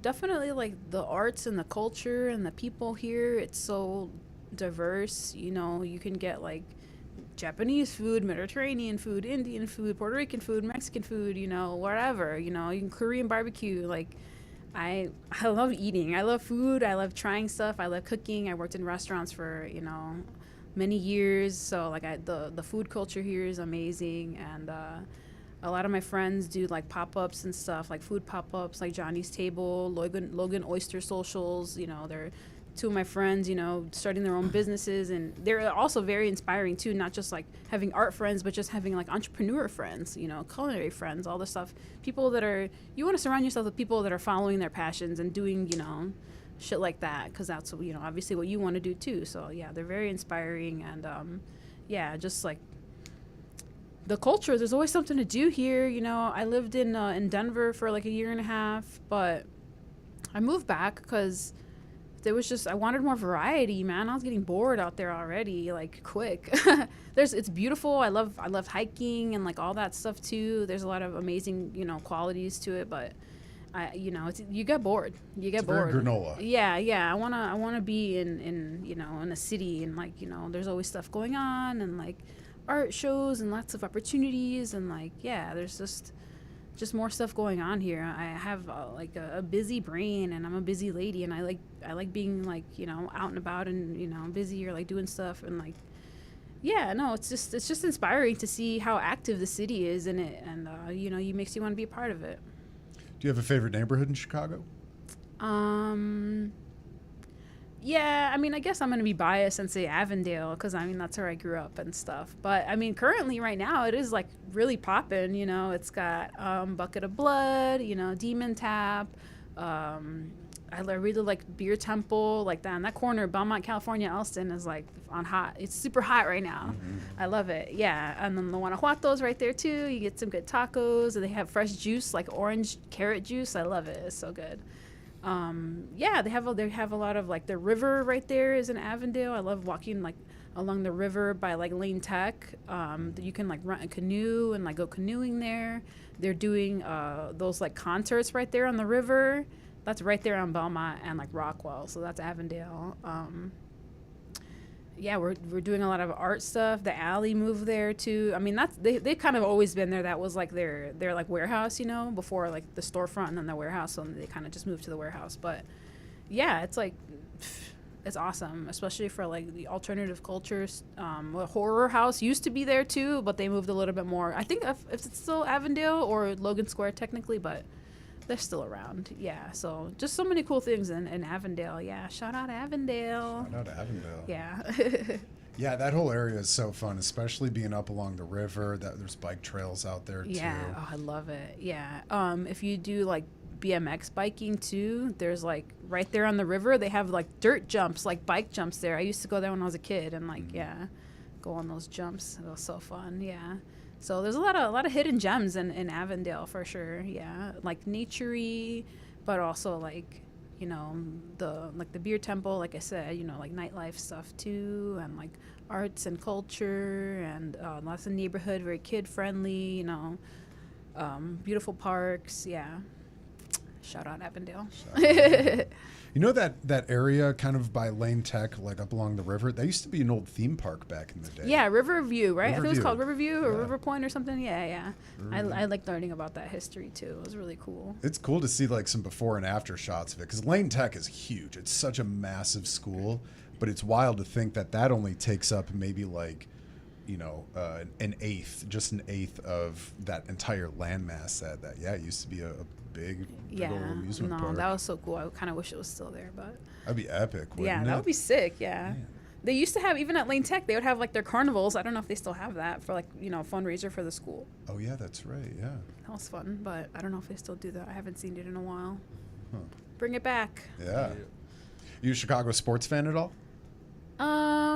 No, not really. I'm not a big fan of sports in general.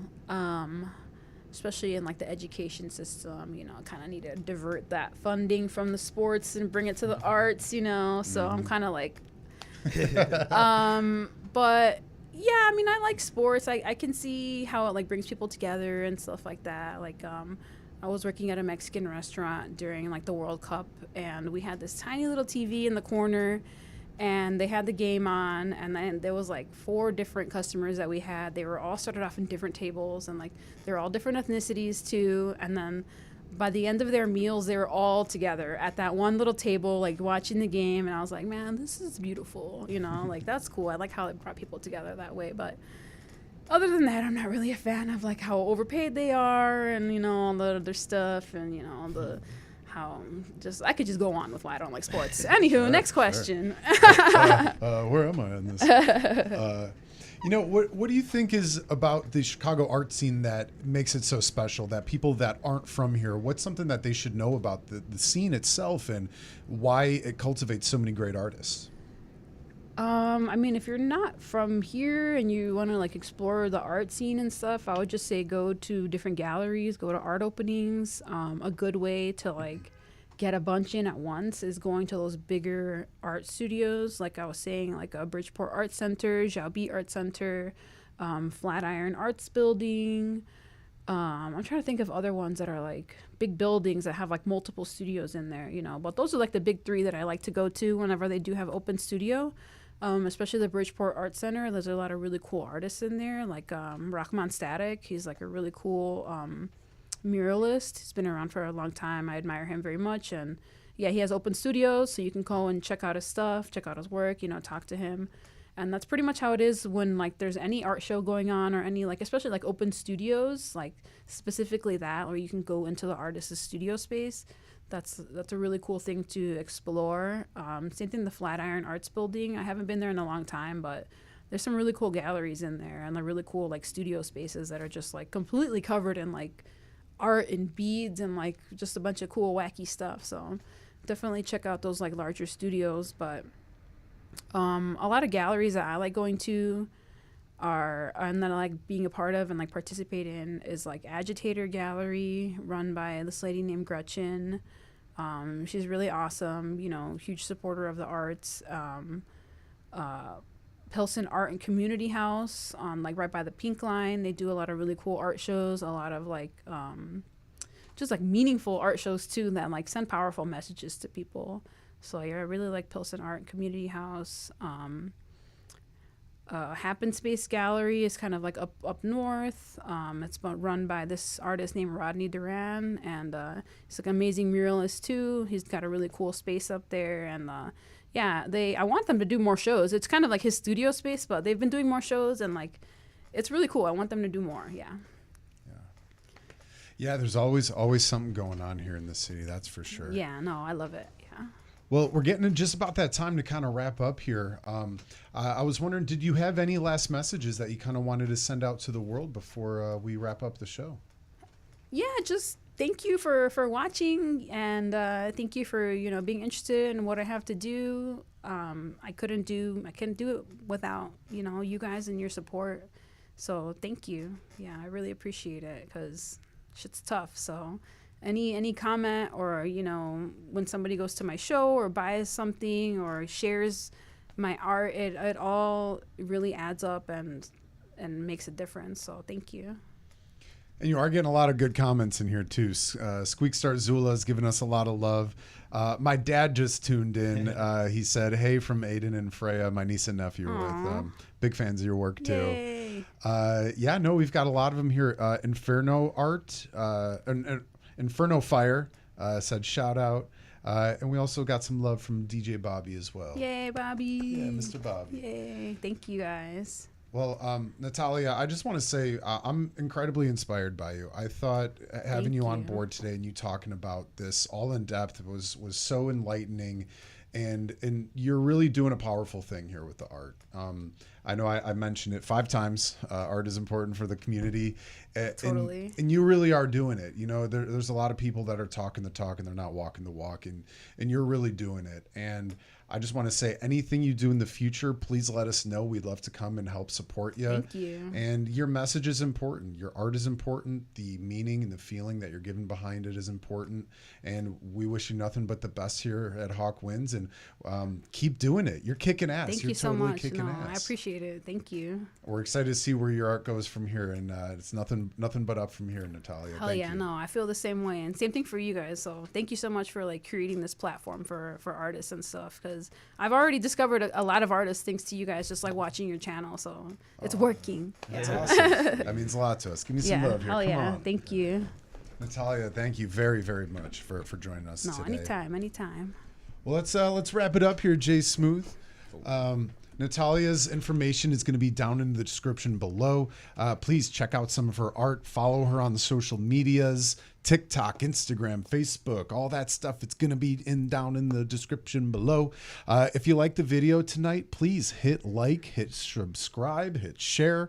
It means the entire world to us artists to just hit that like and share button. It doesn't cost you anything. It's click. That's all it is. It's super easy. Yeah, check it out. Some of our other episodes as well. And again, we're coming to you live every Wednesday from Q4 Radio. And again, if you know of anyone who would like to be a part of the show, please send them our way. Send us a direct message. Let us know when you're available. Show us some of your art. We'd love to have you on board. And Jay Smooth, you got any last words for the people out there? Just like Nike said, just do it. Just do it. Just do it. And I think that is going to be maybe our word to the people for the last message of the night. We always try to encourage everybody, give them a little inspiration at the very end of the show. And it's going to be just that. Just do it. Just go out, do the art. Like Natalia was saying, having the setup, I know, is a super hard thing to do sometimes, just to have it there. Do it. Set a timer on your phone. Say, give yourself an hour. Force yourself to do it. Give yourself an incentive at the end of it. You don't get that cigarette or that Zyn until you're done doing your art. Yeah, just go do it. Just go do it. Your messages and the feelings from your art means a lot to a lot of people. And you just won't know how impactful it is until you actually release it and you do it. And I think you're going to find in your heart that you really needed to let that out, especially during Men's Mental Health Month. Isn't that this month? I don't know. They never really talk about it these days anymore. But do it. It's going to make you feel better. It's going to make the world better. It's going to make you happy. It's going to make everybody happy. Love, peace, and chicken grease. Thank you guys for tuning in to Hawkwind's Radio Picture Show. My name is Jack Dwyer. And I'm Jay Smooth. You guys have a great Wednesday night. We'll see you next week. Peace and love. And chicken grease. And coconut weed grease. No.